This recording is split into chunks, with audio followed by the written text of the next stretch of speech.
Bismillahirrahmanirrahim.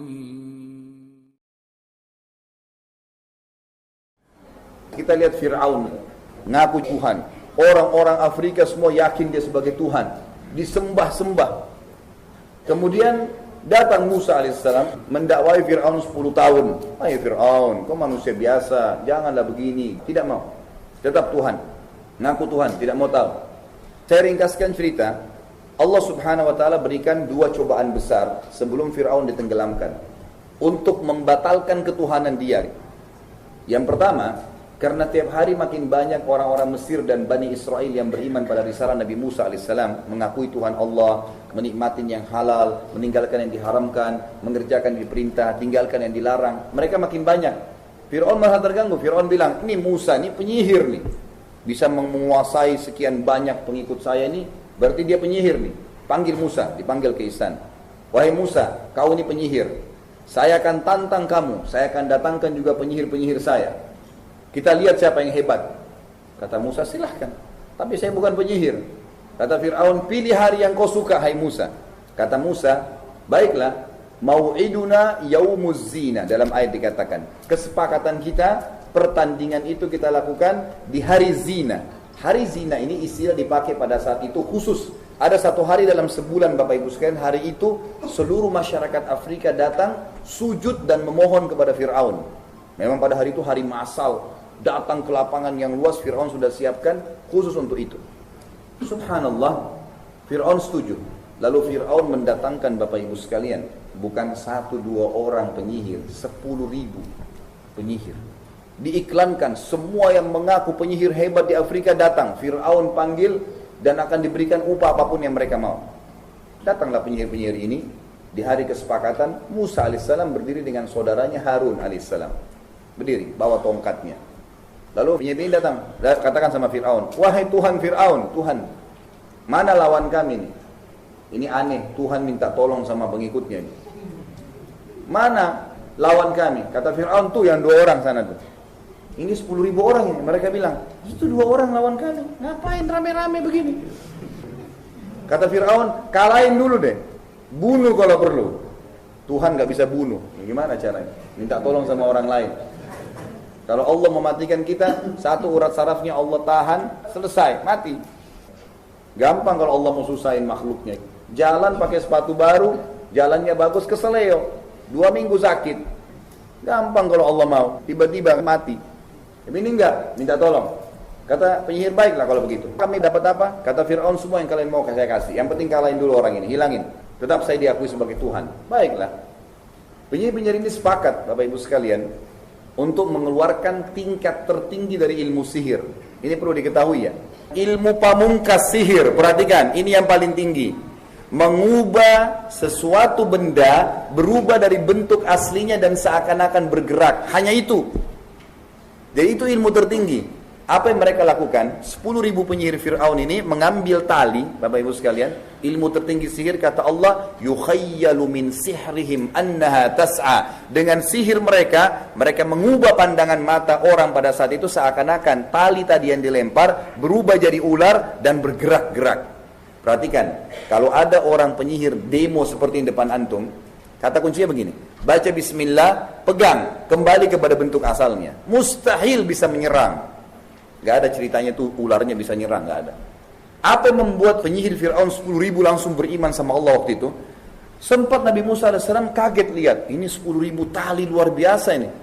Kata Allah SWT, fa'aujasa fi nafsi khifatan Musa. Musa sempat takut sejenak. Qulna, kami katakan kepada Musa, la takhaf, jangan kau takut. Innaka antal a'la, kau pasti yang menang. Wa alqi ma fi yaminik, lempar tongkat yang ada di tangan kananmu hai Musa. Talqafu ma sana'u, akan menghancurkan semua yang mereka lakukan. Innama sana'u kaidu sahir, yang mereka buat adalah perbuatan penyihir-penyihir. Wala yuflihu sahiru haitsu ata, tidak ada penyihir yang bisa mengalahkan ayat-ayat Allah.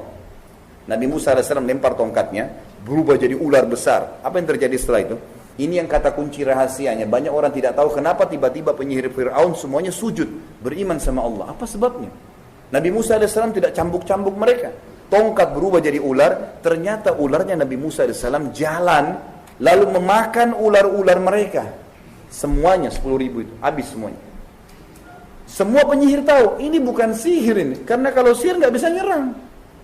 Ini nggak jalan, makan. Habis semua. Kata Allah SWT, فَأُلْكِيَ السَّحَرَةُ سُجَّدًا. Semua penyihir itu tiba-tiba sujud, 10.000 orang. Sujud semua. Qalu amanna bi Rabbi Musa wa Harun. Kami beriman kepada Tuhannya Musa dan Harun. Ini pasti Tuhan, ini nggak mungkin buatan manusia. Apakah Fir'aun beriman? Subhanallah, tidak. Fir'aun bilang, inna hadha kabirukum. Sesungguhnya ini Musa ini penyihir kalian, guru kalian. Yang ngajarin kalian. Kok bisa kalian beriman pada dia? Saya akan potong kaki dan tangan kalian. Tapi semua penyihir sudah tahu ini bukan main-main Musa ini dari Allah ini. Maka selesai. Ternyata makin banyak pengikut Musa alaihissalam. Di sini Fir'aun malah terganggu. Bagaimana nih? Diapain lagi Musa nih? Tetap tidak mau beriman. Allah kasih peringatan sebelum ditenggelamkan. Kejadian yang lain. Perhatikan ya. Fir'aun raja yang sempurna fisik, kaya raya, semuanya tadi kelebihan sudah ada.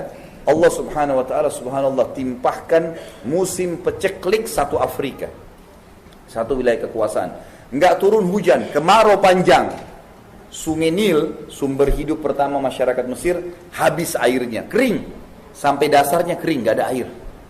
Semuanya kekuatan Fir'aun dikerahkan, harta dikeluarkan, pergi ke wilayah-wilayah di Afrika yang masih ada sumur, masih ada air, bawa. Allah biarin. Sebulan habis air semua. Hewan-hewan banyak mati, orang mati, tumbuh-tumbuhan kering. Fir'aun pun sampai pada tingkatnya ngaku Tuhan nih, nggak ada lagi air untuk minum. Kata penasehatnya, wahai Fir'aun, kalau hari ini tidak ada air, Anda akan mati, saya akan mati semua, nggak ada air, habis. Jangankan untuk mandi, untuk minum nggak ada. Lalu kata dia, tolong berikan saya masukan nih. Kata penasehatnya satu orang yang berakal, dia bilang apa? Wahai Fir'aun, semua upaya sudah Anda lakukan dan kami sudah lakukan. Harta dikeluarin banyak, tenaga dikerahkan. Bahkan Fir'aun utus pasukan-pasukannya ke wilayah-wilayah, kemudian ambil air. Begitu dekat dengan Mesir, mereka kehausan, diminum sendiri airnya. Sebelum sampai ke Fir'aun nih. Kata penasihatnya begini, semua sudah kita lakukan. Tinggal ada satu cara belum. Kata Fir'aun dengan semangat, apa itu? Engkau belum minta kepada Tuhannya Musa.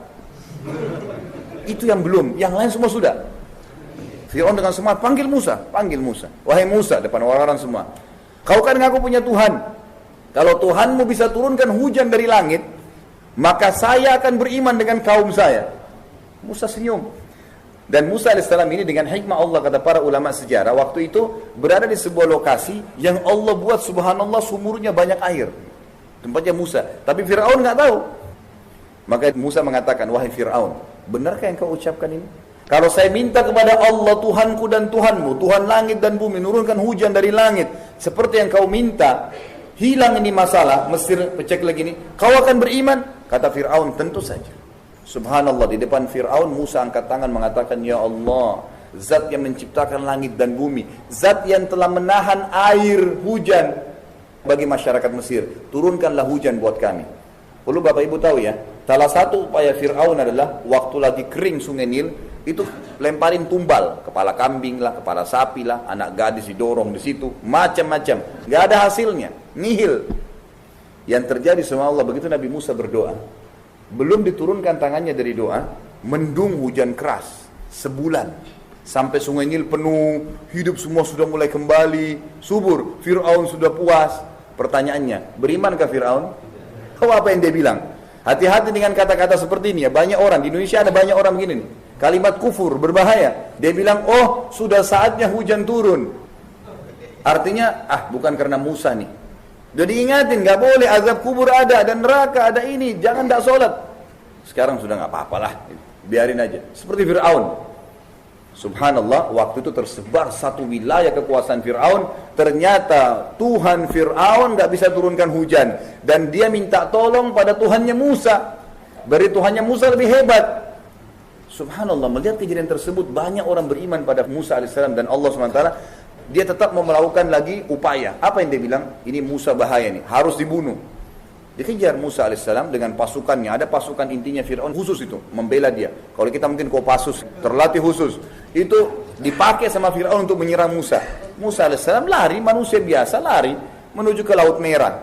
Begitu dekat, Fir'aun lihat Musa dengan pengikutnya, apa yang dia bilang? Allah cerita dalam Al-Quran, innahum lasyirmidhimatun qalilun. Oh itu Musa, sedikit sekali, kesian, pasti kalah.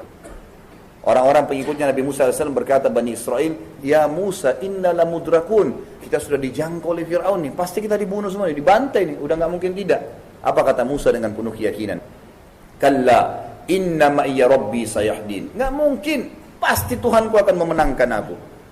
Maka datang Jibril AS mengatakan, wahai Musa, Allah perintahkan kamu. Perhatikan, instruksi cuma biasa. Musa AS sendiri pun belum menangkap apa maksudnya. Tongkatmu di tanganmu, hantamkan ke pinggir laut merah. Itu saja. Musa AS ikut diperintah, angkat, pukul. Apa yang terjadi? Ini Fir'aun lihat nih, tongkat diangkat, dipukul. Fir'aun lihat. Apa yang terjadi? Allah mengatakan, famfalaqa. Tiba-tiba laut merah itu terbelah, terbagi, fakana kullu firqin kattaudil azim. Maka terbelah menjadi 12 bagian, dan setiap bagian itu menjadi seperti dinding-dinding yang besar. Dan waktu itu ada 12 Bani Israel memang yang Allah suruh itu untuk jalan setiap suku dari jalan-jalan itu. Bayangkan ya, Fir'aun lihat. Kalau kita di posisi Fir'aun ini bagaimana? Lihat depan mata, air laut bisa berdiri. Antum bayangkan laut dekat antum ini berdiri airnya seperti tembok-tembok yang besar. Begitu tidak mau beriman tuh gimana? Tidak mau beriman, subhanallah. Dia bilang sama prajuritnya, kejar Musa sebelum sampai ke sebelah. Dikejar, Musa Allah selamatkan, ditenggelamkan dia. Ini sudah sampai pada tingkat kufur yang luar biasa. Diingatkan, tidak mau. Waktu tenggelam, baru dia bilang, amantu billadzi amana bihi banu Israel. Sekarang saya mau beriman apa yang Bani Israel imani. Subhanallah, tidak bisa bilang Allah, saya akan beriman sama Allah. Enggak bisa diucapin sama dia. Karena sudah sampai pada tingkat dia lihat malaikat maut akan cabut ruhnya. Lalu Allah kekalkan, al-yawma nunajjika bibadanika. Wahai Fir'aun, atau Fir'aun sudah mati. Hari ini kami akan selamatkan jasadmu. Litakuna ayatan liman khalfak. Agar menjadi tanda-tanda kebesaran kami bagi orang yang datang setelahmu. Sampai hari ini mumin Fir'aun bisa dilihat. Siapapun bisa search di Google sekarang bisa lihat bagaimana Allah musnahkan.